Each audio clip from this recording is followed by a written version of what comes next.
அன்பார்ந்த இறைமக்களே, கிறிஸ்துவின் மறுப ஜபக்குழியின் வாயிலாக என்று உங்களை சந்திப்பதில் நான் பெரும் மகிழ்ச்சி அடைகிறேன்.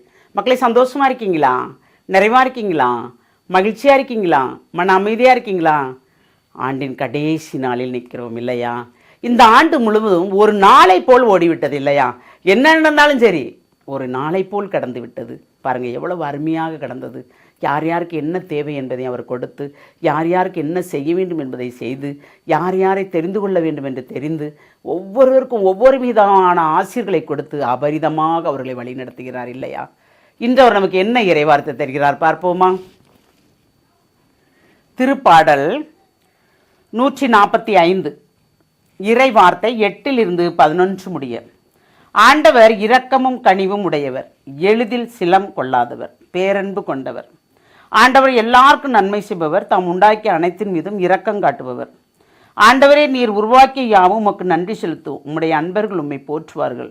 அவர்கள் உமது அரசின் மாட்சியை அறிவிப்பார்கள், உமது வல்லமை பற்றி பேசுவார்கள். Praise the Lord. ஏனென்றால் இந்த ஆண்டு முழுமைக்கும் அவர் செய்த அனைத்து நன்மைக்கும் நாம் நன்றி கூற வேண்டும். கூற வேண்டுமா இல்லையா? என்ன நடந்தாலும், துன்பங்கள் இருந்தாலும், வேதனைகள் இருந்தாலும், பாடுகள் இருந்தாலும், அதையெல்லாம் நன்மையாக மாற்றி தந்தாரே, நன்றி சொல்லணுமா வேண்டாமா? நன்றி சொல்ல வேண்டும்.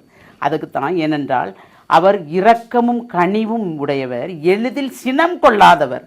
அந்த பேரன்பு தான் நம்மளை போர்த்தி கொண்டது. அந்த பேரன்பின் மூலமாக தான் அந்த ஆண்டு முழுமைக்கும் நிறைவே கண்டோம். நமக்கு என்ன தேவையோ அதை தந்தார் இல்லையா? நம்ம சேமித்து வைக்கணும், அப்படி வைக்கணும், இப்படி வைக்கணும்லாம் இல்லை.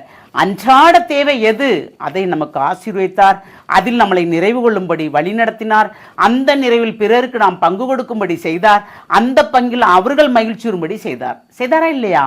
அதான். அப்போ ஆண்டவர் இரக்கமும் பேரன்பும் கொண்டதுனால்தான், கனிவுடையவராக இருந்ததுனால தான் நம்மளை இந்த அளவுக்கு நம்மளை வழிநடத்தினார்.